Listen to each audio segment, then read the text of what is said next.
Hello বন্ধুরা, সবাই কেমন আছেন? আশা করি ভালো আছেন। আজকে সকাল সকাল আমরা ঘুম থেকে উঠে চলে গেলাম ঘুরতে। রাস্তায় ঘুরতে বললে ভুল হবে, আমরা গিয়েছি বাঁশ আনতে। আমাদের বাড়ির পাশের বাসা, সেখানে বাঁশ আনতে গিয়েছি। আমাদের ফার্মের মুরগি শেষ হয়ে গেছে, সেই জন্য ফার্ম ঝাড়া লাগবে। ফার্ম ঝাড়ার জন্য বাঁশ আনতে গিয়েছিলাম। এই যে আমার হাজব্যান্ড বাঁশ কেটে তারপরে নিয়ে যাচ্ছে। আমার ছেলেও আছে সাথে।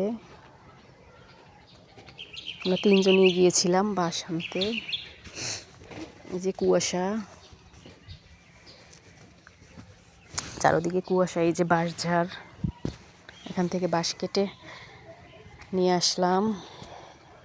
এই যে আমাদের বাড়ির সামনে রাস্তা, আমরা রাস্তায় দিয়ে চলে যাচ্ছি বাড়িতে। আমার ছেলে দৌড়াচ্ছে, সে নাকি বাঁশ নিবে। বাঁশ নিয়ে হাঁটতে পারে না, তারপর বাঁশ নেবে। নিজে যেটা বলবে সেটাই সবসময়। সে বাঁশ কাঁধে নিতে চায়। কত যে দুষ্টুমি, সারাক্ষণ শুধু দুষ্টুমি দুষ্টুমি। আমার ছেলেকে সামলাইতে সামলাইতেই আমার সময় শেষ।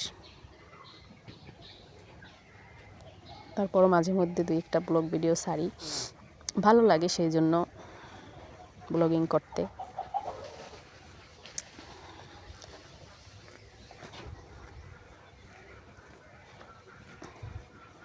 যে সে রাগ করে চলে যাচ্ছে, তাকে বাঁশ দেয় নাই সেই জন্য। এই যে ধান শেষ প্রায় কাটা, খুব সুন্দর দৃশ্য। গ্রামের বাড়িতে এরকমের শীতের বেলায় ধান খুব ভালো লাগে। এই যে বাড়িতে এসে আমার ছেলের জন্য আমি তরকারি রান্না করতেছি।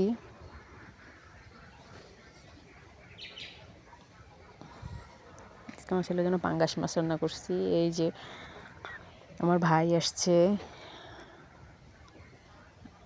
যে মামা ভাগিনা গাড়ি চালাচ্ছে। এই দেখুন, তার ফুপ্পিদের সাথে মোবাইল দেখতেছে। সবার হাতে মোবাইল, কারো পলক পড়ে না মোবাইল থেকে। মোবাইলের পাগল সব। আমার ভিডিওটি ভালো লেগে থাকে সবাই সাবস্ক্রাইব করবেন, পাশে থাকবেন। আল্লাহ হাফেজ।